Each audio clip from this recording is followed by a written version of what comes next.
예, 오늘은 열왕기상 2장 28절에서 46절 마지막까지 다 하도록 하겠습니다. 아, 이제 오늘 내용은 이제 우리가 너무나도 잘 아는 요압과 시므이가 죽는 그런 내용이죠. 이것은 어디까지나 다윗의 유언에 따른 것이고 다윗의 유언이 실현되는 그런 내용이다라고 보면 되겠습니다. 28절에서부터 이제 35절까지는 요압의 죽음에 대해서 먼저 나옵니다. 아비아달 제사장이 이제 지난번에 우리가 볼 때에 제사장이 이제 파면이 되고 그 다음에 추방이 되었다는 그 소문을 듣고 요압은 여호와의 장막으로 가서 제단 뿔을 잡았다라고 이제 그렇게 나옵니다. 그러면서 압살롬의 반역 때는 참 반역에 동참하지 않았지만은 아도니아의 그 반역에 동참했기 때문에 아도니아가 참 죽은 상황에서 요압 자신도 지금 이제 곧 죽음을 당할 것이다라는 것을 이제 깨달았겠죠. 그렇기 때문에 혹시 또 지난번에 아도니아도 제단 뿔을 잡고 그래도 조건부 용서를 아도니아가 받은 것처럼 혹시 또 요압 자신도 그런 용서를 바라는 그런 마음으로 참 제단 뿔을 잡았다라고 그렇게 이제 생각해 볼 수가 있겠죠. 뭐 아도니아가 지난번에 우리가 볼 때도 제단 뿔을 잡음으로써 참 그래도 솔로몬은 조건부 용서를 해줬죠. 조건부 용서를 하면서 선한 일을 하면은 살 것이지만은 그러나 악을 행하면은 네가 반드시 죽는다라는 그런 조건부였죠. 우리는 이제 뭐 선한 일, 뭐 악한 일이라면 것은 그 의미를 잘 알죠. 어떤 것이 선한 것이고 어떤 것이 악한 것인가를 우리는 잘 압니다. 믿음에 있어서 하나님께서 원하시는 그런 믿음의 길을 살면은 선한 것이고 그 다음에 이제 하나님께서 원치 않는 그런 믿음의 삶을 살면은 그건 악한 것이다라는 것이죠.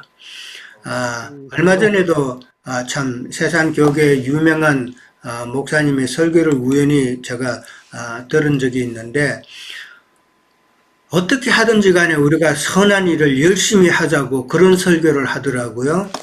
그래서 참 답답함을 느꼈는데 목회자들이 그런 선한 일과 악한 일을 성경에서 무엇을 말하는지 구분을 못하고 있다는 것이 참 한편으로는 놀라웠고 좀 답답했습니다.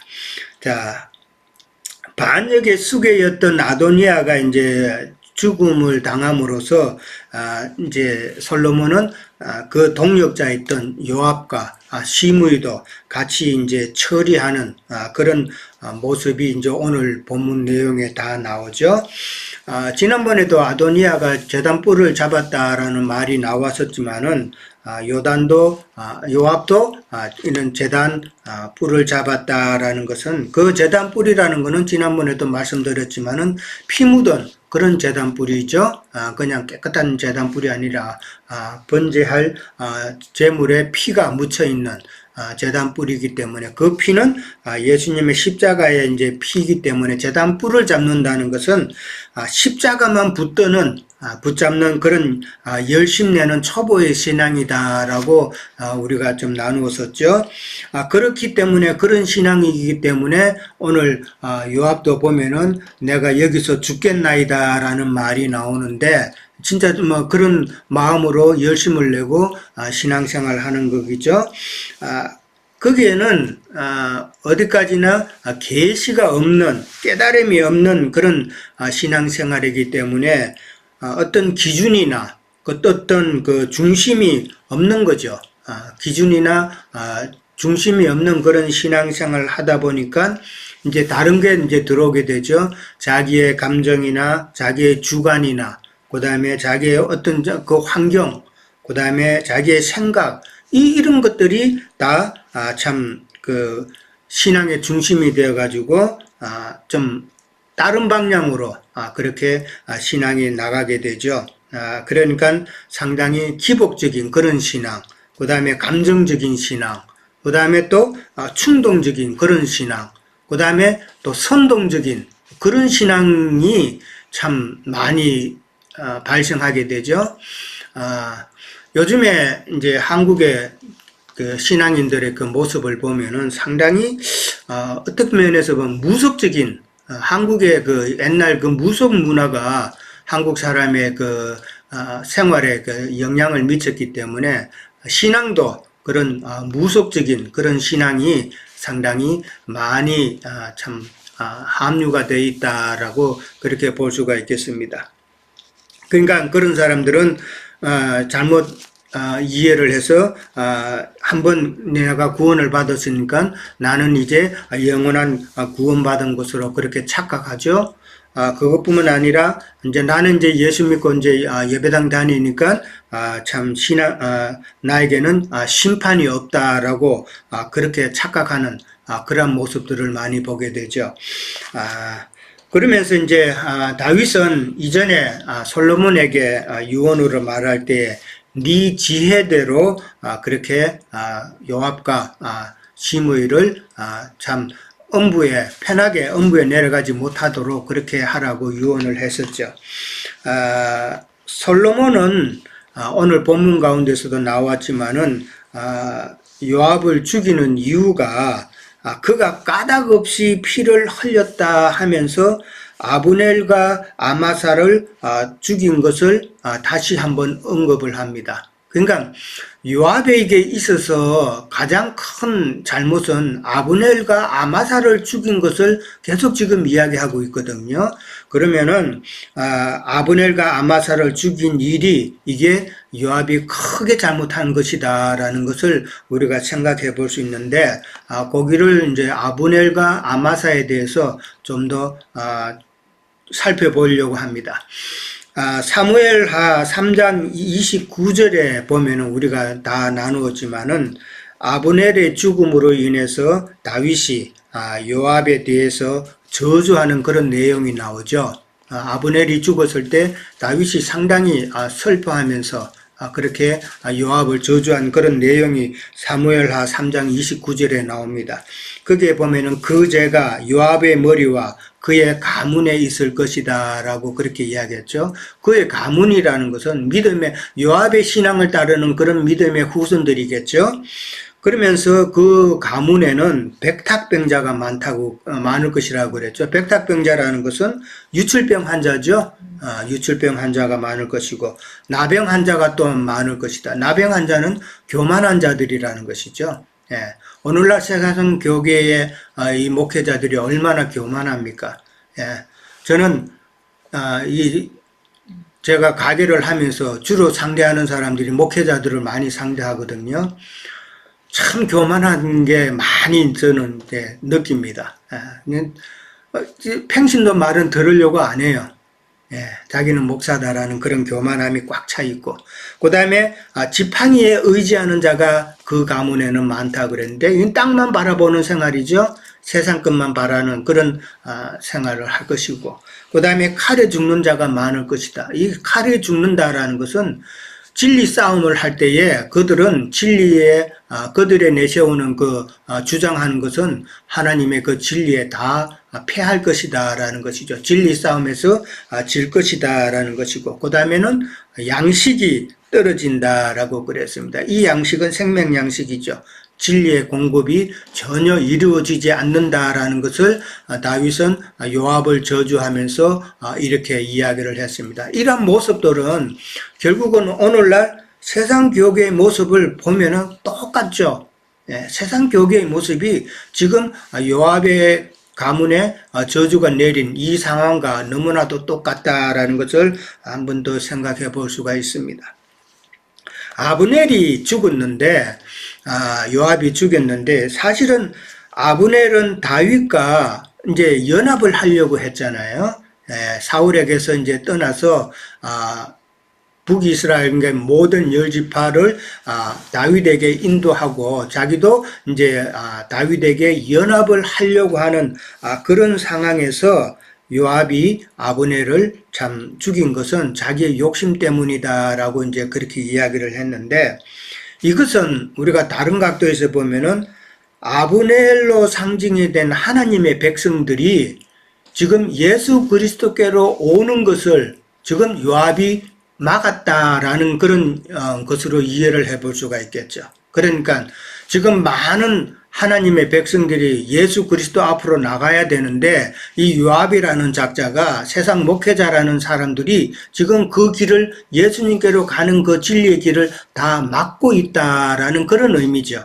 예, 그렇기 때문에 다윗이 아브넬이 죽었을 때 그렇게 슬퍼했다라는 것은 사탄으로 인해서 그 잃어버린 영혼들을 참 다윗은 슬퍼했다. 즉 다윗의 그 슬픔은 예수님의 슬픔이다라고 생각해 볼 수가 있는 것이죠. 그래서 예수님께서 그렇게 탄식한 모습이다.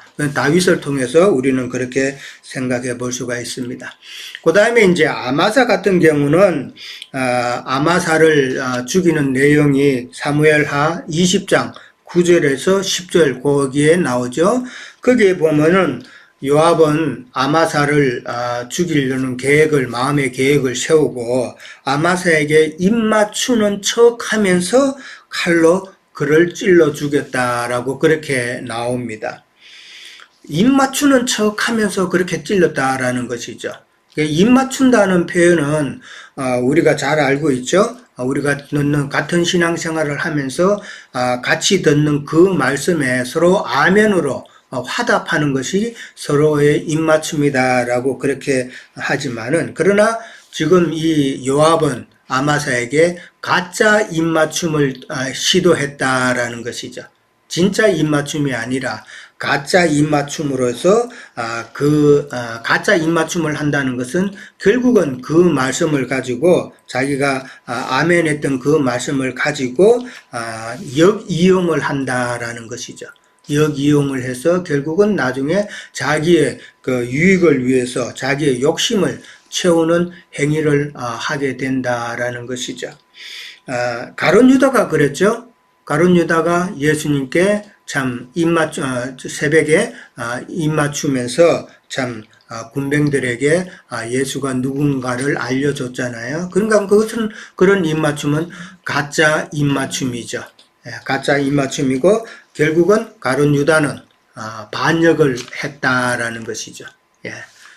그러니까 요압이 아마사를 죽이는 것은 참 가짜 입맞춤으로 자기의 욕심을 채우는, 그러니까 반역하는 그런 행위를 하게 됐다라는 것이죠. 그러니까 요압의 큰 잘못은 많은 하나님의 백성을 예수님께로 가지 못하도록 막은 것, 그 다음에 반역한 것, 이것이 요압에 있어서는 큰 잘못이었다라는 것이죠. 그리고 나는 그렇게 하고 이제 솔로몬이 브나야에게 참 죽이라고 이제 명을 하게 되죠. 죽이고 난 후에 솔로몬은 브냐야를 군사령관으로 삼았다라고 그럽니다. 그리고 제사장 사독으로 아비아달을 대신해서 그전에는 아비아달과 사독과 이원체제 제사장직이었죠. 그것을 이제는 이런 체제가 될 수 있도록 그렇게 했다라는 것이죠. 그 다음에 이제 36절에서 46절에 가면은 시므이가 죽는 내용이 나옵니다. 시므이가 처형되는 내용인데 36절에 가면은 솔로몬이 시므이에게 지금 엄명을 내리죠. 예루살렘에서 집을 짓고 거기서 살고 어디든지 나가지 말라고 그럽니다. 그러면서 기드론 시내를 건너는 날에는 반드시 죽는다라고 그렇게 이야기하죠. 그러면서 시므이도 좋다고 그렇게 또 화답을 합니다. 내주 왕의 말씀대로 그리하겠다라고 참 맹세를 하면서 예루살렘에 머물렀다라고 그렇게 나오죠. 기드론 시내를 걷는다라는 것은 예루살렘을 떠난다는 이야기거든요.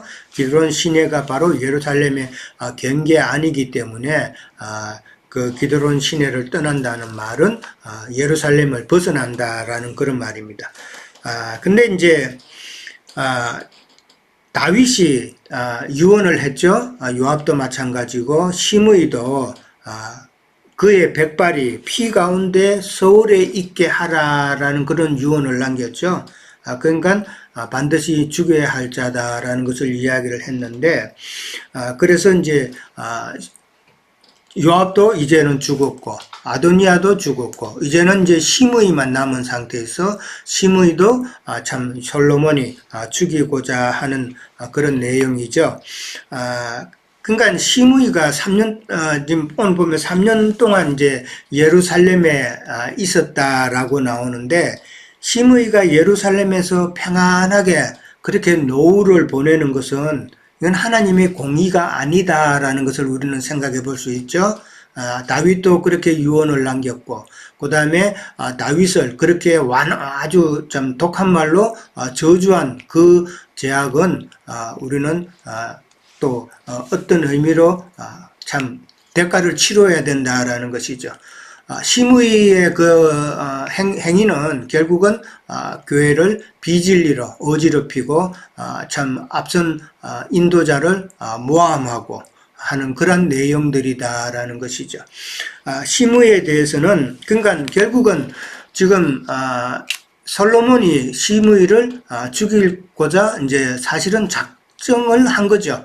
계획을 세워서 참 그렇게 말을 한 것이고, 시므이가 여기 함정에 빠졌다라고 그렇게 보면 되겠습니다. 시므이는 우리가 너무나도 잘 알지만은 다윗을 저주했었죠. 저주했기 때문에 시므이라는 사람은 진리를 대적하는 자로 그렇게 상징을 할 수가 있고, 또 교회를 어지럽히는 자다라고 생각해 볼 수가 있습니다. 사무엘하 19장 16절에서 23절에 보면은 다윗이 압살롬의 난을 이제 평정하고 난 다음에 이제 시므이가 요단강을 건너가서 다윗 왕을 맞이하는 내용이 이제 나오죠. 우리가 이미 다루었습니다. 그때 이제 다윗은 시므이를 갖다가 사면을 하죠. 사면을 하고 온 이스라엘이 화합을 이루게 되는 내용이 사무엘하 19장에서 나옵니다. 여기서 이제 시므이가 요단강을 건넜다라는 것은 회개를 이제 했다라고 그렇게 우리가 볼 수가 있겠죠. 회개를 했기 때문에 다윗이 시므이를 용서했다라는 것은 예수님께서 회개한 자를 용서하는 그런 모습이다라는 것이죠. 그러면서 솔로몬이 시므이에게 거주의 한계를 이렇게 정한 것은 인자 예수님께서는 회개한 자를 용서하시고 구원을 베푸셨지만은 이제 솔로몬 시대 때, 그 영의 시대 때는 그 영과 신부가 오라 하시는 그 장자 교회에서 그리스도의 율법에 따라서 이제는 그리스도의 율법에 따라서 온전한 신앙생활을 하라는 그런 명령이죠. 그건 이제 그런 영의 명령이고 영의 당부다라고 이제 볼 수가 있는 것이죠. 그러니까 마땅히 죽어야 될 죄인이 이제 회개함으로써 용서받아서 우리가 신앙생활을 하지만은 어떤 신앙생활을 해야 될 것인가가 참 중요하다라는 것이죠. 그 선택을 잘해야 된다라는 것이죠.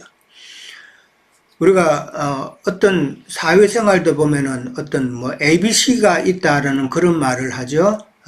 뭐 어떤 투자를 하는데도 ABC가 있다 그런 말을 하기도 하고 그러는데, 신앙에 있어서도 ABC가 있다고 저는 생각을 합니다. 이제 A라는 것은 어드미트라고 그러는데요. 예수를 받아들이는 거죠. 예수님을 받아들이는 것이 필요한 것이고, 그 다음에 B는 believe, 이제 믿는 것이 더 중요한 것이죠. 그 다음에 이제 C는 저는 choose라고 봅니다. 초이스죠. 어떤 선택을 할 것인가가 참 중요하다라는 것이죠. 어떤 믿음을 선택할 것인가, 이것이 중요하다라는 것이죠. 사실 시므이가 예루살렘 밖으로 나가게 되면은 그런 생각도 할 수가 있겠죠. 예루살렘 밖으로 마음대로 갈 수 있다면은 시므이는 사울의 고향인 기브아에도 갈 수가 있다라는 말이죠.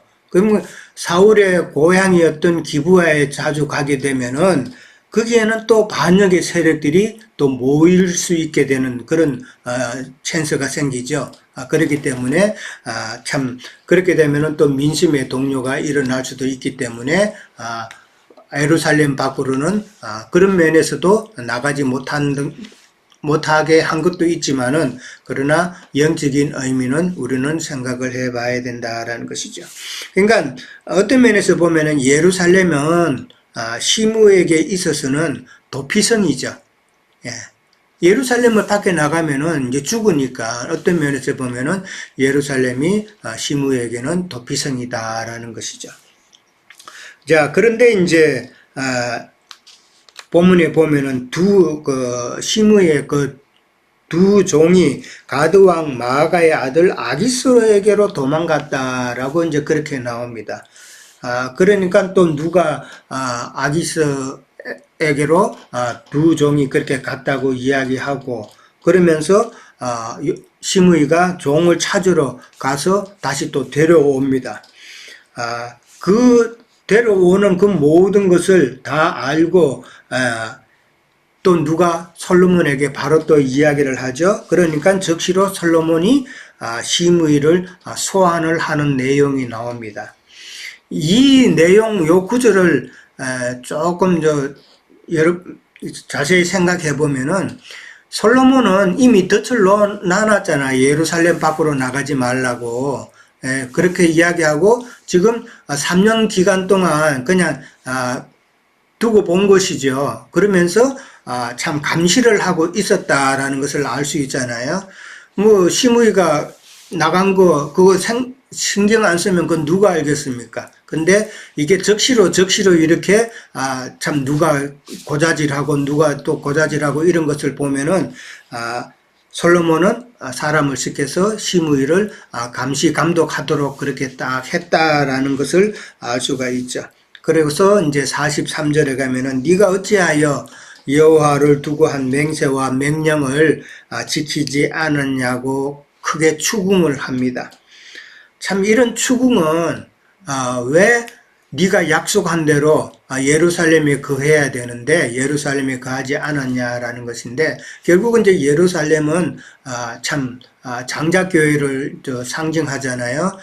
참 진리교회 안에서 신앙생활을 해야 되는데 네가 그 진리교회를 떠나서 바깥으로 나갔기 때문에 너가 지금 이제 곧 죽을 상황이다라는 것이죠.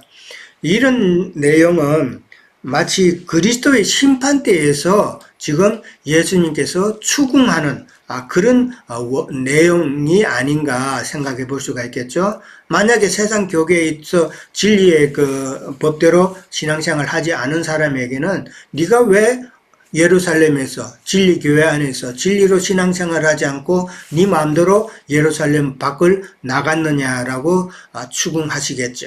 예. 그때에 참 악한 자들은 아무런 할 말도 없겠죠. 그러면서 이제 버나냐에게 이제 시므이를 솔로몬이 이제 치게 합니다. 그러면서 나라가 솔로몬의 손에 견고하여졌다라고 나오는데 요압과 시므이가 참 죽임을 당하는 그때는 교회 시대 마지막을 생각할 수 있지 않나 그렇게 생각을 하고 그 다음에 솔로몬의 손에 참 견고하여졌다라는 말은 천년왕국 시대 때에 주님의 나라가 굳건히 서게 되었다라는 것을 말씀하는 것이라고 생각을 해봅니다. 예, 저는 여기까지 하도록 하겠습니다. 이어주세요. 예. 네. 네, 우리가 참 이런 말씀들을 보면서 형제님하고 같이 이렇게 이해를 나누는 게 참 은혜롭습니다. 저도 뭐 한 두 가지 정도를 이렇게 여기서 이렇게 보면서 느낀 게 있는데 나눠보겠습니다. 네, 솔로몬이 다윗을 이유를 이어서 이제 왕이 이렇게 등극할 때 솔로몬의 새 왕국에 들어가고 이루어지고 하는 데는 옛사람들이 처리되지 않은 사람들은 거기에서 있을 존재가 안 되는 거죠.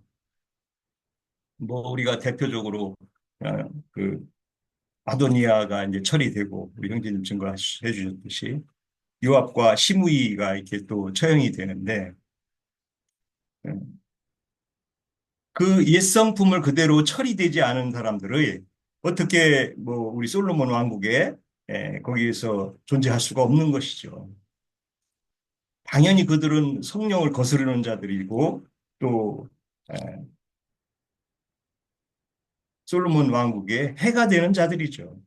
거기 있을 가치가 없는 자들이라고 저는 이제 봅니다. 뭐 요압에 대해서는 우리 형제님 잘 증거를 많이 해주셨기 때문에 시므이에 대해서 좀 나눠보자면 우리가 그 신약서 신약 복음서에 보면은 마태복음 18장이죠. 한번 18장 제가 한번 보겠습니다. 마태복음 18장. 그 1만 달란트 어, 빚진 자가 탕감을 받았죠. 네, 27절 제가 한번 읽어보겠습니다. 그 종이 주인이 불쌍히 여겨 놓아 보내며 그 빚을 탕감하여 주었더니 이 종이 나가서 자기에게 100데나리온 빚진 동료 한 사람을 만나 붙들어 목을 잡고 이르되 빚을 갚으라 하며 여기에서 쭉 이어지는 것이 똑같은 현상이죠. 신약에서. 그 시므이가 망각한 거죠. 자기가 탕감받은 것을 망각한 거죠.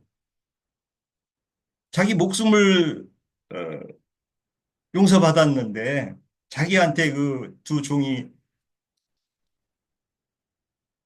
빚을 지고 뭐 좀 하고 도망갔다고 해서 자기가 용서받은 것에 대한 이해를 못하고 자기 이득을 찾고자 해서 이렇게 건너가지 말라는 기둥을 건너가서 종을 잡아온 거죠. 저는 이제 이런 장면을 보면서 정말 우리가 진리 안에서 겉사람, 속사람을 나눌 때 우리가 겉사람의 행위들이 이게 처리되고 또 속사람이 날로 새로워지는 이런 과정은 겉사람이 처리된 정말 그 과정 안에서는 우리 바울 사도님께서 얘기하신 로마서 7장 23절이죠. 나의 겉사람은 늘 죄의 안에 갇혀 있다. 그러나 나 속사람, 주님이 구속해 주는 내 속사람이나 주님 안에서 정말 의로워질 수 있다 하는 것을 얘기하는데 이 말씀을 이제 디모데전서에 가서 바울 사도가 또 고백을 합니다. 디모데전서 1장 15절인데요. 1장 15절. 미쁘다 모든 사람이 받을 만한 이 말이여. 그리스도 예수께서 죄인을 구원하시려고 세상에 임하셨다 하였도다. 죄인 중에 내가 괴수로다. 이렇게 고백을 합니다. 바울 사도가 이렇게 그 디모데전서를 쓸 때 신앙 여정에 뭐 3분의 2 정도는 달려온 것 같은데 자기를 보면서 죄인 중에 괴수라는 말을 이렇게 쓰십니다. 우리가 죄인 중에 괴수라는 그런 말을 쓸 때 우리의 겉사람이 얼마나 이 죄된, 욕된 이 인생에서 있는 것을 처절하게 늘 자각하는 거죠. 그 처절하게 자각하는 우리의 신앙 여정에는 정말 주님의 은혜를 구하고 진리만이 내 겉사람, 속사람 안에서 겉사람이 처리된다는 것을 늘 자각하는 거죠. 그랬을 때 우리는 그 문둥병 아까 그 요압의 그 후손에게 저주된 것들 있죠. 우리 형제님이 읽어주셨는데 그런 것들이 처리가 늘 될 수밖에 없는 거죠. 나는 늘 문둥병 걸린 자들이거나 교만으로 가는 길을 내가 죄인 중에 괴수라는 개념이 내 안에 있을 때는 그것이 늘 처리돼야 되는 거죠. 죄인 중에 괴수됐던 사람이 뭐 교만한 어떤 그런 마음을 주님께서 허락하시지 않을 거죠. 늘 작은 자, 소자로 우리는 주님의 은혜를 구하는 그런 자들로 주님 앞에 있으리라 봅니다. 옛사람이 처리돼야 진리들을 받아들이고 나의 생각과 나의 겉사람의 정신이 처리되는 것이죠.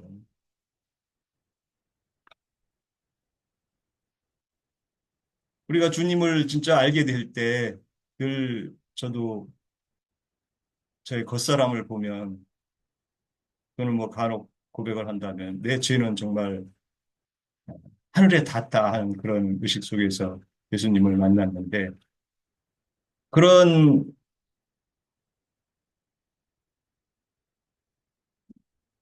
은혜를 받은 자만이 그런 의식이 오는 것 같아요.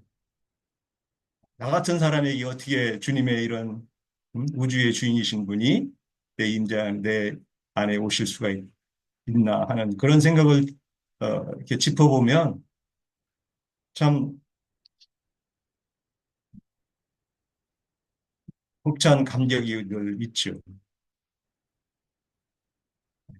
그래서 말씀 안에서 우리가 저는 어떤 이런 진리들을 볼 때 진리를 전해보면 자기 생각에 갇힌 많은 교만한 사람들을 기독교인들 중에서 많이 보죠. 왜 그렇게 말씀이 그러한가 해서 이렇게 살펴서 말씀 진리 증거자들과 같이 나눠보고 교통하고 그런 심령이 작은 가난한 자세가 없다는 것이 참 오늘날 기독교인들의 탕감받았는가 정말 그분들이 예, 정말 그 심령에 내가 죄인 중에 괴수라는 그런 것들이 탕감받은 부분이 있나 하고 되묻게 되더라고요.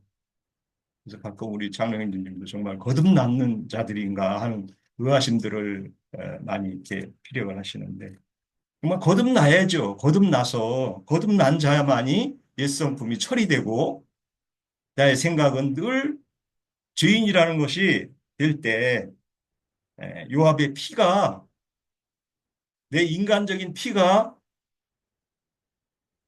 처리되는 거죠.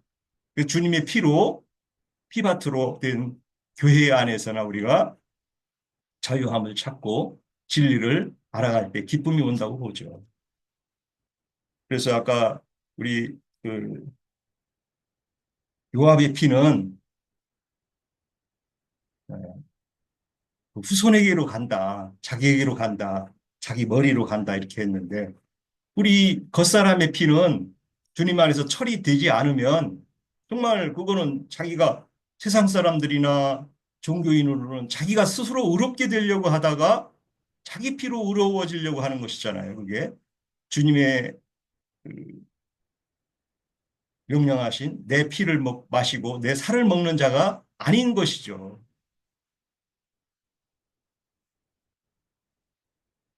그래서 이렇게 우리 형제님 얘기했듯이 새 땅, 새 하늘, 솔로몬의 왕국에서는 주님의 세계에서는 주님이 오는 세계에서는 처리된 자들, 예, 온전케 된 자들이라고 그러는데 그 온전케 된다는 그 뜻 안에는 수리되고 고쳐졌다 하는 뜻이 좀 있다고 그래요.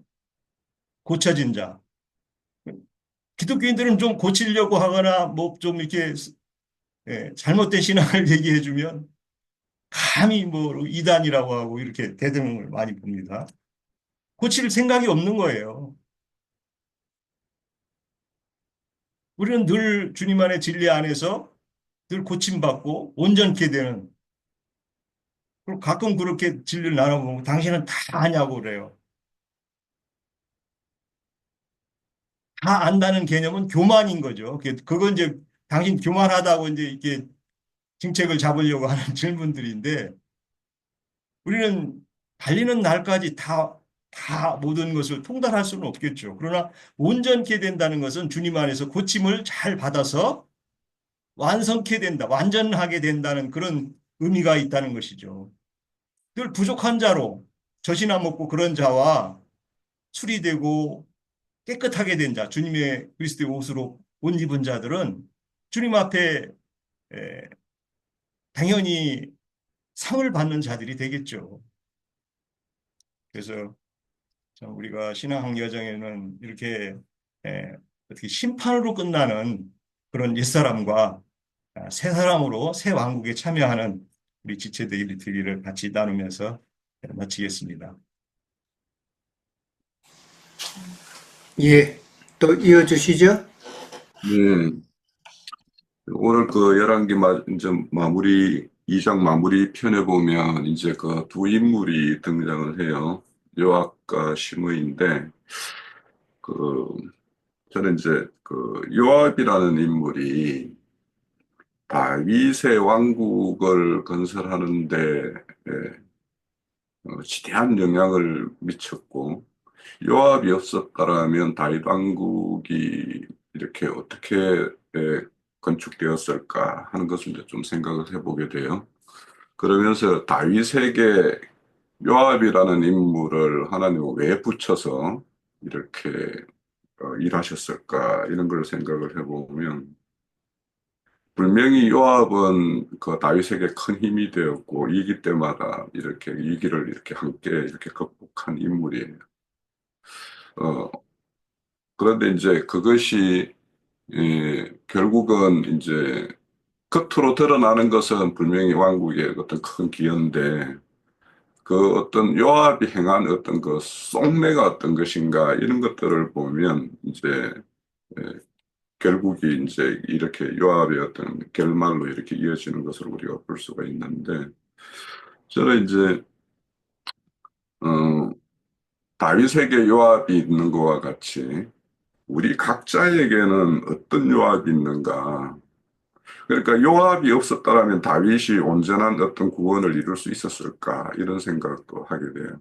그래서 항상 동시대 때 이렇게 보면 하나님은 그 대조되는 어떤 것들을 이렇게 등용시켜서 하나님의 것을 더 도드라지게 이렇게 드러내는 것이 이제 하나님의 어떤 일하시는 방식이고 그것을 우리에게 이제 본으로 이렇게 제시하는 것이기 때문에 우리 각자에게는 우리가 큰 뭐 다윗과 같은 큰 왕국을 이루는 뭐 그런 큰 사명이 주어진 것인지 그거는 뭐 각자에 따라서 다르겠지만 자신의 어떤 구원을 이루는 과정에서 이렇게 참 요압이나 이렇게 시므이 같은 경우에 보면 다윗 인생에 보면 굉장히 성가신 존재죠. 한편으로는 필요하면서도 성가신 존재인데 자, 이런 것들을 이렇게 붙여주신 것들을 한번 이렇게 생각을 해보게 되고, 이제 우리의 어떤 뭐, 가끔 우리 사극들 보면, 이제 조선시대의 역사들 이런 거 보면, 외척들이 이제 건세를 잡거나,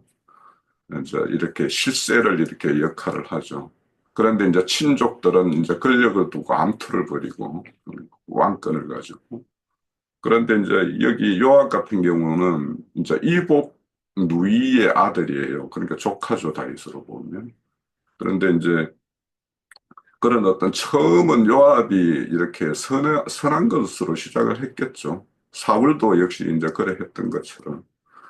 그렇지만 이제 자기가 어떤 힘을 가졌을 때 그 힘이 어디에서 비롯되었고 이 힘이 무엇에 쓰라고 주어진 것인가라는 것을 알지 못하면 그것이 이제 자기를 이렇게 옹이하는 어떤 그런 걸로만 이렇게 쓰이게 되면 나중에 이제 자기에게 거슬리는 것들을 이렇게 다 이렇게 에, 에, 쳐내는 어떤 그런 어떤 역할로 이렇게 되어지는 것을 우리가 볼 수가 있어요. 그래서 그런 것들도 어째 보면 이제 저는 이제 이런 것들을 보면서 우리가 하나님의 말씀을 아는 것들도 그것이 어떻게 소용이 되느냐에 따라서 구원을 이룰 수도 있고 오히려 어떤 사람에게는 그것이 되게 그 상대에게 이렇게 뭔가 자신을 드러내는 걸로 이렇게 비춰져서 오히려 이렇게 거부감을 일으킬 수도 얼마든지 있는 것이 이제 이런 우리 비밀한 말씀들이에요. 그래서 어, 그래서 우리가 가진 것들 그런 것들을 어떻게 소용을 하는가 하는 것들도 이런 말씀을 보면서 우리가 얼마든지 요압과 같은 그런 것으로 그런 노선으로 이렇게 나갈 수도 있고 또 우리 각자에게는 또 나의 짝을 붙여준 어떤 존재가 요압과 같은 존재가 있을 수 있죠. 그럼 그런 존재들을 우리는 어떻게 다스려야 될 것인가 이런 것들도 한번 이렇게 생각을 해보게 돼요. 그래서 뭐 요즘에 이제 제가 예전에 처음 나갔던 교회 같은 경우에는 또 장로들이 교회 담임 목사로 보면 장로들이 분명히 필요하죠. 필요한데 이게 이제 장로들이 이제 오래도록 이렇게 교회에서 이렇게 그 뭐 어떤 그 이치를 이렇게 계속 유지하게 되면 그 장로가 또 알게 모르게 이제 이렇게 자기 노릇을 이렇게 하려고 하다 보면 이제 담임 목사들하고 이렇게 뭔가 충돌이 있을 수 있죠. 그러다 보니까 목사는 인기가 없는데 목사가 그냥 교회 정관을 그냥 뭐 그 장로는 뭐 3년인가 5년인가 딱 담임제로 딱 임기를 정해버려가지고 그래가지고 임기 동안 하다가 뭐 자기가 이제 장로회에서 이제 실제적으로 일을 하다가 그만두면은 그 하던 어떤 버릇이 있기 때문에 그 뭐 밍숭밍숭하잖아요. 그러니까 그 교회에 재미가 없어가지고 다 이렇게 나가기도 하고 막 그런 걸 이렇게 봤는데 그것도 목사로 보면 장로들의 힘을 빼기 위한 필요한 만큼 또 그때그때마다 사람을 바꿔줌으로 인해 가지고 새로운 사람들에게 이렇게 역할을 줌으로 인해서 그들에게 이렇게 교회를 위해 동기부여되는 측면도 있기는 하죠. 그래서 이제 그런데 그 의도는 그 목사의 어떤 그런 권력을 이렇게 좀, 장로의 어떤 그런 것들을 이렇게 폐해를 이렇게 뭐, 자기에게 거슬리는 거, 이런 것들을 이렇게 줄이기 위해서 그렇게 했다라고 하는데, 그거에 대해서 이제 뭐, 사석에서 이렇게 앉아 있으면은, 이야기를 해줘요. 그래서 그런 사람들에게 이제 장로라는 것이 뭐 어떤 것이고 이렇게 이제 이야기를 하면 뭐 그런 거에 대해서는 뭐 별로 기타 못했지 않는 것 같고 여하튼 자기가 이렇게 교회에서 그런 역할을 할 때의 것들 그런 것들이 손상되는 것에 대해서 이제 이렇게 또 그 사람들은 또 그 사람대로 이렇게 거부감을 이렇게 이야기하는 것들을 볼 수가 있어요. 그래서 오늘 이제 이렇게 크게 요압과 같이 다윗을 이렇게 뭔가 이업할 정도의 어떤 그런 성가신 존재가 있을 수 있고 심의와 같이 전혀 생명의 어떤 이업은 되지 않지만 그냥 이 뭔가 이렇게 정말 성가신 어떤 그런 어떤 심의와 같은 존재가 있죠. 우리 인생에서도. 그래서 그런 것들을 이제 좀 생각을 해보게 되고 그리고 이제 심의 같은 경우는 금방 우리 뭐 형제님이 마태복음에 거기 1만 달란트 탕감받은 자가 자기 동무 뭐 100데나리온 빚진 자에 이렇게 목을 쥐고 이렇게 하는 것과 같이 심의 같은 경우에 이렇게 용서를 받았지만 그의 어떤 종을 이렇게 하는 어떤 모습을 이렇게 보여줘요. 그래서 이런 것들을 보면 이제 일반 그 묘학과 같이 좀 거물들이 범할 수 있는 것과 이렇게 소시민들이 이렇게 범할 수 있는 어떤 이런 것들도 우리가 좀 볼 수 있는데 저는 이 말씀을 보면서 이제 생각난 게 우리 성경 에레미야 34장을 한번 찾아볼까요? 1108면인데 여기 9절부터 볼게요. 뭐 8절부터 볼게요. 시드기야 왕이 예루살렘에 있는 모든 백성과 한 가지 하나님 앞에서 계약을 맺고 자유를 선포한 후에 여호와께로부터 말씀이 예레미야에게 임하니라. 그 계약은 사람마다 각기 히브리 남녀 노비를 놓아 자유롭게 하고 그의 동족 유다인을 종으로 삼지 못하게 한 것이라. 이 계약에 가담한 고관들과 모든 백성이 각기 노비를 자유롭게 하고 다시는 종을 삼지 말라 함을 듣고 순복하여 놓았더니 후에 그들의 뜻이 변하여 자유를 주었던 노비를 끌어다가 복종시켜 다시 노비로 삼았더라. 그리고 이제 14절에 보면 너희 형제 히브리 사람들이 내게 팔려왔거든. 너희는 7년 되는 해에 그를 놓아줄 것이니라. 그가 6년 동안 너를 섬겼은즉 그를 놓아 자유롭게 할지니라 하였느니라. 하였으나 너희 선조가 내게 순종하지 아니하며 귀를 기울이지 아니하였느니라. 이렇게 말씀을 해요.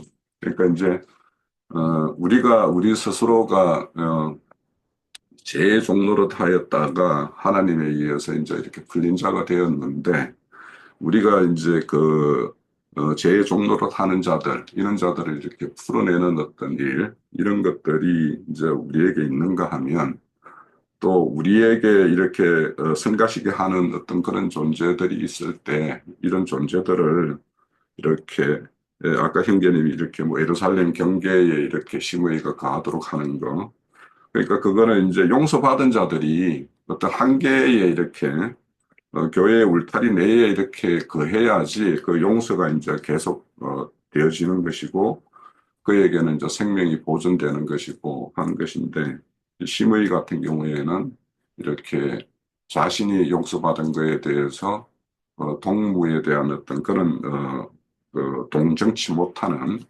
그런 어떤 면을 우리가 볼 수가 있고 또 하나님의 어떤 정한 어떤 경계, 그리스도 안에 거하라는 어떤 경계 이런 것들을 임의로 이렇게 벗어나는 어떤 그런 행위 이런 것들을 우리가 심의를 통해서도 볼 수 있는데 이런 것들은 우리가 또 일상생활 중에서 보면은 어떨 때는 세상 사람과 같고 어떨 때는 교회 뭐 이렇게 그리스도의 몸된 교회를 이루는 사람 같고 이렇게 두 가지 모습을 이렇게 보일 수도 있죠. 그런 것들에 대해서도 우리가 이제 이런 말씀을 통해서 경계로 삼으면 되겠습니다. 예. 예. 또 우리 자매님 중에서 또 누가 하실 말씀 있으신가요? 예, 제가 조금만 예, 해보겠습니다. 예. 예, 오늘 이제 뭐 준비를 못했고 이렇게 성경 읽을 때 이렇게 보면서 이런 뜻 아닐까 했는데 이제 저기 유영재님 뭐 말씀하시는 것하고 하여튼 비스무리하게 이렇게 본 것 같아가지고 그래서 이거 내가 더 잘 봤네 왜 이제 이런 생각을 해가면서 본 거 있습니다. 근데 그 재단 뿔을 잡았다 하는 것에 대해서 조금만 더 이제 이렇게 생각을 해봤어요. 근데 그 재단 뿔을 잡았다고라는 게 조금 더 이렇게 이제 다른 표현으로 생각나는 부분이 있어가지고 한번 나눠보려고요. 근데 이제 재단 뿔을 잡았다고라면 저는 예 비슷한데도 이제 조금 더 다르게 이렇게 한번 묘사해 보자고 그러면 성경에서 인자 예수께서 내 말을 거역하면 너희가 용서받을 수 있어. 근데 성령의 말을 거역하면 어, 내세에서도 절대 용서받지 못한다. 제가 말씀을 찾으려고 하다 못 찾았는데 이 말씀이 생각이 났어요. 그래서 요압이 에, 그 이제 솔로몬 때 와서는 이제 다윗은 인자 예수로 이렇게 예표되겠죠. 그런데 그 다윗 왕의 뜻을 이렇게 순종하는 게 아니라 자꾸 자기 생각대로 이렇게 하고 또 거슬렸던 것이 이제 예수님의 이 가르치는 그 말씀을 거역하던 유대인들, 서기관과 바리새인들과 같지 않았겠는가? 그런데 이제 그래서 그들이 솔로몬 때에 와서 이제 성령의 이 말씀, 곧 제자들이 이렇게 복음을 전할 때에도 역시 그들이 이제 그 말씀을 거역하고 이제 죽이고 이렇게 하는 것이 이 재단불을 잡은 것으로 이렇게 묘사된 것 아닐까? 그러면 이 얘기는 뭐냐면 솔로몬 왕이 그를 이제 오라고 그러니까는 못하겠다. 나는 이 뿔을 잡고 죽으면 여기서 죽겠다. 그 얘기가 뭐냐면 마태복음 5장 19절 20절에 보면 너희 의가 서기관과 바리새인들의 의보다 낫지 못하면 결코 천국에 들어가지 못한다. 이렇게 말씀을 하셨단 말이에요.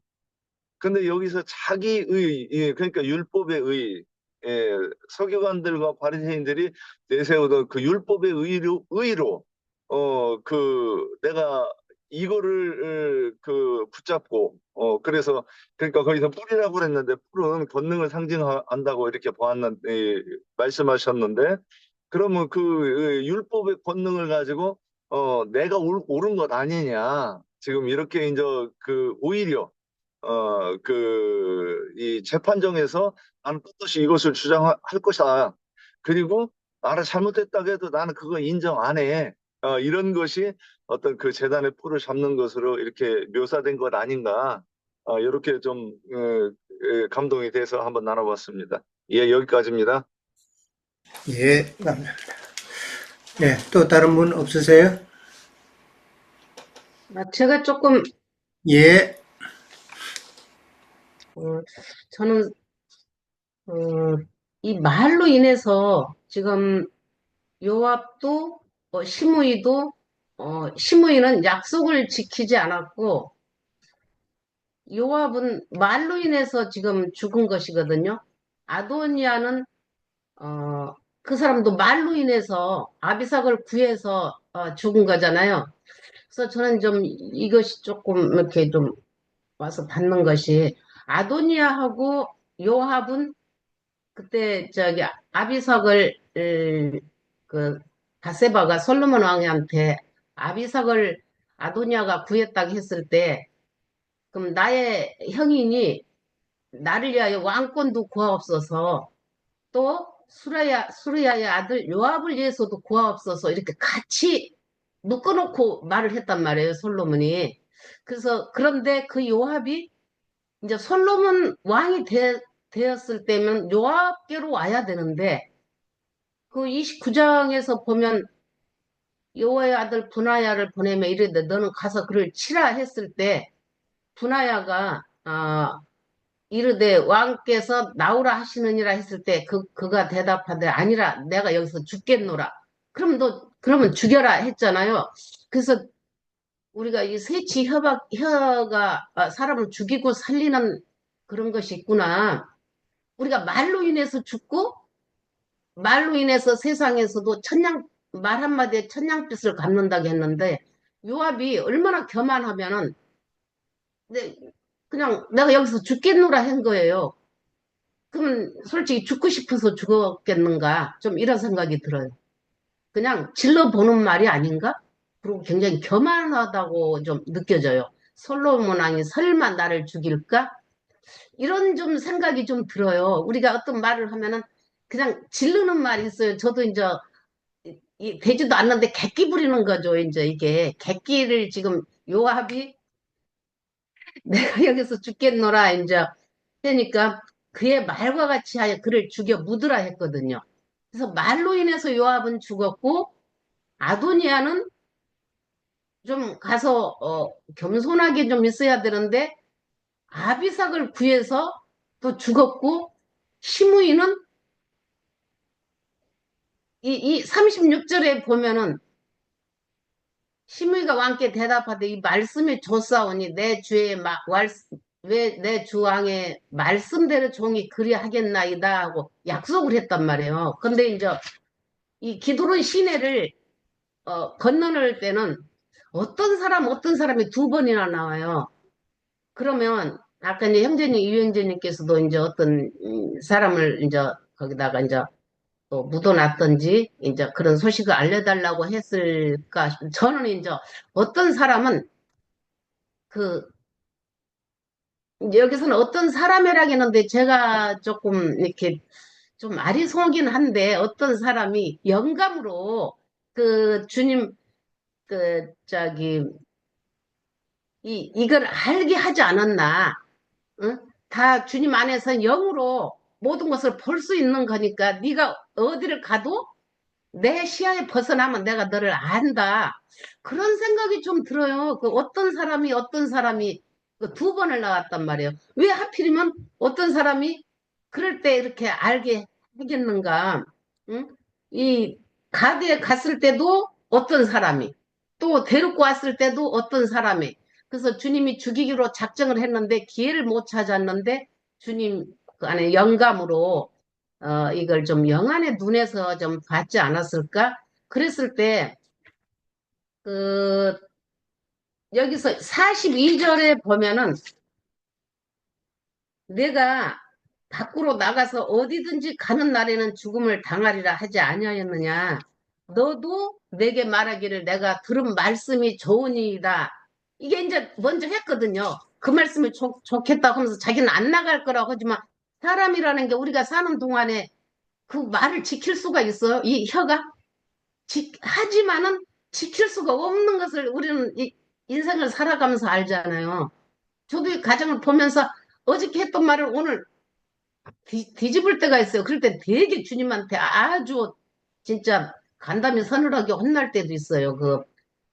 그래, 주님이 지켜주시는 거잖아요. 주님이 눈동자 같이 지키고 보고 계시기 때문에 우리가 어떤 말을 했을 때, 찔리는 거 있잖아요. 그 양심이 찔리는 거.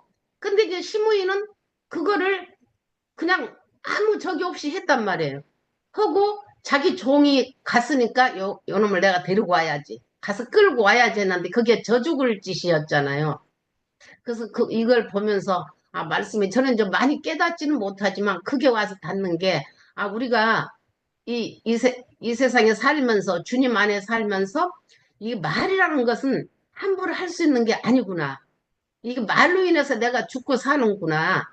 그래서 거짓말을 밥 먹다 하는 사람은 그걸 또 덮을 수가 있겠지만은 최소한 우리 금기름 붓는 집에 지체들하고 형제 자매님들은 이런 것에 대해서 굉장히 민감하지 않는가 생각을 해봐요. 그래서 오늘 이 말씀이 저한테는 참 교훈이 돼요. 왜냐하면 그 말이라는 게 그냥 툭툭 옛사람 안에서는 불쑥불쑥해요. 근데 주님 안에서 주님이 이제 우리를 항상 다퉈주시고 책망하시고 주님이 항상 우리를 어떤 말에서 네가 지금 그거 잘한 거 아니다. 그 순간순간 우리한테 계속 그걸 주님이 간섭하실 때 우리가 온전해지고 그게 혼의 구원을 이루어 가는 게 아닌가. 그래서 오늘 이 세 사람이 말로 인해서 다 죽었다는 것이 저는 좀 다시 새롭게 봐졌어요. 네, 여기까지요. 예, 수고하셨습니다. 예. 혹시 또 다른 분들은 없으세요? 예. 예, 그럼 어때요? 장로 형제님, 부원하실 말씀 있으시면은 좀 해주시면 좋겠습니다.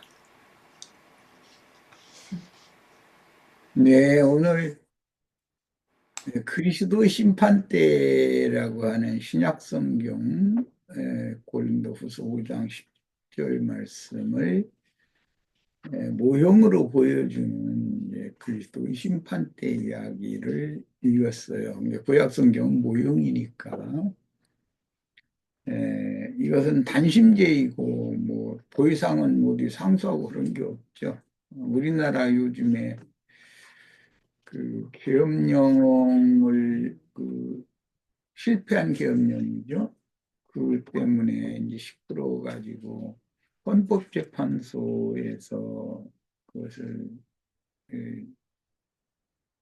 심리가 다 끝났고 이제 판결을 곧 할 것 같은데 그게 이제 최후 단심제의 판결대죠. 그리스도 심판대인 거예요.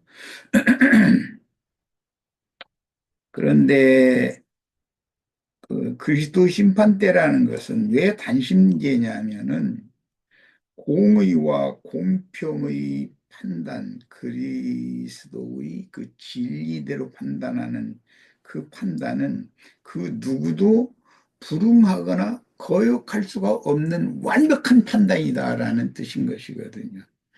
예.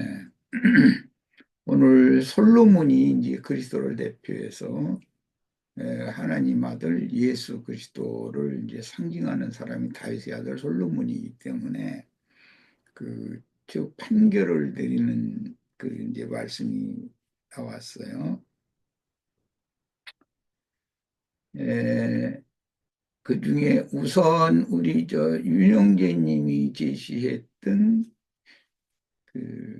제단 불을 붙드는 이야기. 그런데 전에도 내가 얼핏 얘기를 한 것 같은데 이 사람들은 제사장들이 아니기 때문에 성전에 들어가서 제단 불을 붙든다는 것은 그 율법대로 맞지 않는 말이에요. 그럼 그게 어떤 영적인 의미가 있을까이냐? 내가 전에 그때 그렇게 얘기를 했었는데 이것은 제단 불이라는 것은 구원의 능력이 있는 십자가의 도라고 이제 그러죠. 신약에서는 십자가의 도를 믿었는데 즉 붙들었는데 십자가를 붙잡았는데 누구는 그 십자가의 도 제단의 뿔로 인해서 구원을 받고 구원하는 능력이 있기 때문에 누구에게는 똑같이 붙잡는 건데, 누구는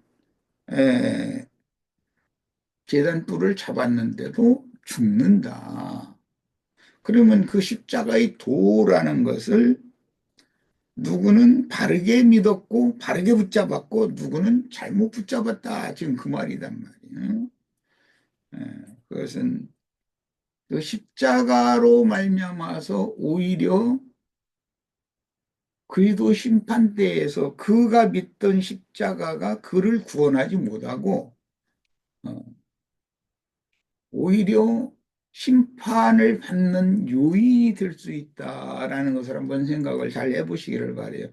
뭐 전에도 내가 이제 이런 의도로 얘기를 한 것이 생각이 났는데, 에, 교리적이고 혼적 지식의 십자가의 도를 오늘날 교계의 유명한 목사들의 설교를 들어보면 너무나 감동을 받도록 설교를 잘해요.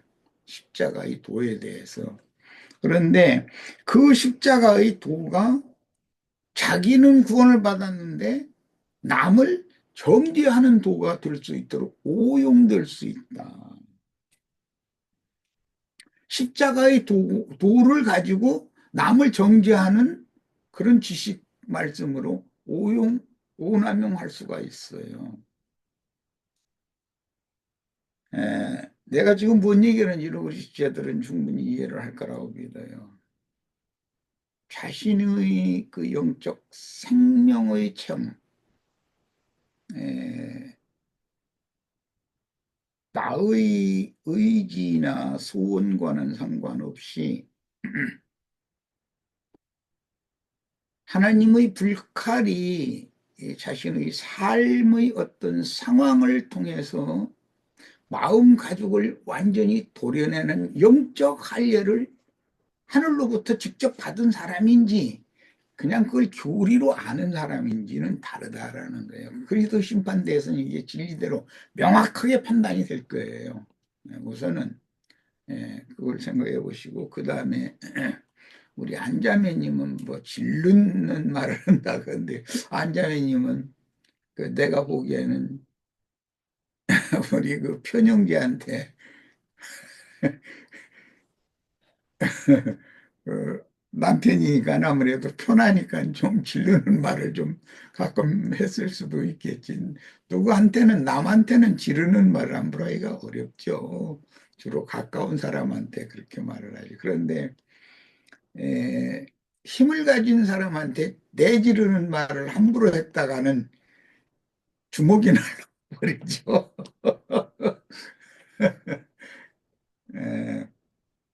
그래서 오늘은 요압이나 힘의 그 비참한 말로, 그게 이제 안자매님 편대로는 그들이 함부로 내지르는 그런 언행을 했기 때문에 거기에 대한 대가를 지금 받는 거거든요. 최후의 그리스도 심판 때에서는 너는 불못으로 이렇게 판단을 지금 받았다 이 말인데, 우리 인생사에서도 보면 하나님이 누구를 당신 자신의 형상과 모양으로 재창조해서 만들어 놓기 위해서 쓰시는 몽둥이가 있어요. 성경에서는 몽둥이라고도 했고 부직갱이라는 표현도 했어요. 이렇게 쓰시다가 다 쓰고 나면 그 불구덩이 속으로 집어 던져버린다 이거예요. 그러니까 잘 아시는 것처럼 요압이나 시므이가 없었으면 다윗의 다윗됨이 만들어질 수가 없죠. 그건 아까 우리 홍 형제님도 그런 관점으로 얘기를 했는데, 하나님의 마음에 합한 사람이었던 다윗, 즉 그는 자기 잘못을 즉시로 뉘우치고 돌이키면서 자기 잘못을 정직하게 자백할 줄 아는 사람, 하나님의 마음에 합한 자다 이렇게 표현했고, 신약에서는 부하가 감춘 밭이다. 그 밭을 발견하고 돌아가서 얻은 것을 팔아서 그 밭을 샀다. 이제 이렇게 표현을 하셨는데, 다윗이 그 하나님의 마음에 합한 사람이었었거든요. 그건 이제 태생이 에, 거기에 적응하도록 태어난 것도 있겠지만, 에, 그 어머니가 다윗 형들의 이세의 본초의 아내가 난, 본처가 난 형들보다는 후처로 들어가서 다윗을 낳기 때문에 다윗의 모친이, 그러니까는 기를 펼 수 없죠. 어, 형들이 그 장성한 형들이 있으니까 그런 상황에서 자라면서 배운 것이 있었을 것이고, 또 그 형들이 이새의 양들을 쳐야 되는데 그 막둥이 다윗이 들판에 가서 목축의 일을 했다고 그러면은 에, 다윗은 그 집안에서 대우받는 사람이 아니었다라는 걸 알 수가 있죠. 육적으로 보면 그 가문의 그 무슨 분깃을 받을 만한 뭐 충분한 자격이 있는 자라고 인정을 안 해줬다는 걸 알 수가 있죠. 그런 태어날 때부터 그런 원치 않는 배경에서 태어났기 때문에, 그러고 양을 치면서 얼마나 많은 것을 어릴 때부터 배워왔을까, 배우면서 자랐을까. 사람의 에, 그 태어남과 자라는 과정이라는 것도 그 사람의 인격 형성에 기대한 영향을 미치는 것이기 때문에, 그러니까 하나님은 이미 다윗을 태어나기도 전부터 이미 다윗은 후초로 이새의 그 후초로 들어간 그 어머니로 말미암아 태어나게 하는 것, 그다음에 자라는 과정, 모든 것이 하나님의 보이지 않는 전능자의 계획 안에 다 있었던 사람이라는 것을 알 수가 있어요. 예. 그러니까 하나님의 마음에 합한 사람이라고 한 것은 뭐 다윗이 뭐 하나님 앞에 선한 일을 해서 그런 말씀을 하나님 하신 것이 아니라 하나님의 계획 중에 그게 다 있었던 그런 사람이에요. 그런데 그 사람이 태어나서 자라는 과정이라든지 이런 모든, 그다음에 왕위에 등극하기까지 그런 모든 과정, 또는 온 이스라엘이 왕이 된 그런 과정, 이런 모든 것에 학습 효과를 위해서, 교육 효과를 위해서 몽둥이로 쓰는 어떤 여건들이 있단 말이야. 내가 아까는 이제 그 가정 환경이나 형들이나 뭐 고개를 들고 이렇게 길을 펼 수 없는 그런 상황에서 자랐지만, 그 대신 타고난 모든 육에 속한 혈기와 육체의 각색 정욕들, 육정이라고 그러는 이런 것들을 스스로 많이 뉘우칠 수밖에 없는 그런 조건에서 길러냈다는 것이죠. 그러니까 그런 사람이니까 하나님이 다윗을 그는 내 마음에 합한 자다, 그에게 가서 기름 부어라, 사무엘 보고 그렇게 말을 한 거예요. 어, 그러니까 이런 것을 지금 생각을 해보면, 그런데도 그렇게 해서 기름 부음을 받은 사람인데도 사울 왕이 장인인데 몽둥이로, 다윗을 길들이는 몽둥이로 사울 왕이 그렇게 크게 쓰임을 받았고, 또 오늘 나오는 요압이나 시므이가 그렇게 쓰임을 받은 거예요. 그들이 다 몽둥이요, 이사야 선지자의 예언대로 좀 부직갱이들인데, 예, 부지깽이는 뭐 우리 사모님들은 잘 아시겠죠. 옛날에는 그 나무 이런 걸 태워서 지푸라기나 나무를 태워서 이제 음식을 이제 해서 취사를 했으니까 그때 부지깽이가 필요했죠. 부지깽이를 오래 쓰면 다 닳거든요. 다 같이 타니까. 그럼 맨 나중에는 그거 이제 음식 다 할 때쯤 되면 에이, 아궁에다 집어 던져서 같이 태워버리는 거거든. 예, 이런 말씀을 통해서 우리는 성경을 읽을 때 나의 믿음의 말씀, 나의 구원의 말씀으로 이렇게 자신의 삶과 연관시켜서 하나님께서 어느 때 어떤 사람을 아까 우리 저기 홍영재는 그 뭐라고 그랬지? 그게 성가신 사람이라고 그랬죠. 성가신 사람, 제일 성가신 사람이 나와 제일 가장 가까운 아내일 수도 있고 남편일 수도 있죠. 처녀총각 때는 뭐 둘이 뭐 죽고 못 살죠. 그렇게 좋아하고 사랑했고 그랬는데 결혼해서 이제 예, 시간이 좀 지나고 나면은 사랑하는 사람이 이 왼수가 되는 거잖아요. 근데 그러느냐? 그 사람이 자기의 원하는 대로 해주는 것이 아니라 그 사람도 그 사람이 인격이 있기 때문에 자기는 자기가 원함을 상대방에게 요구하는 것이 있으면 서로가 요구만 자꾸 하다 보면 왼수가 되는 것이거든. 상대방의 요구를 그냥 일방적으로 다 수용을 들어주면은 사랑하는 사람인 거고 그게 인간의 사랑이잖아요. 인간 나라의. 예. 그게 혈기와 육정이라는 것이거든. 그런데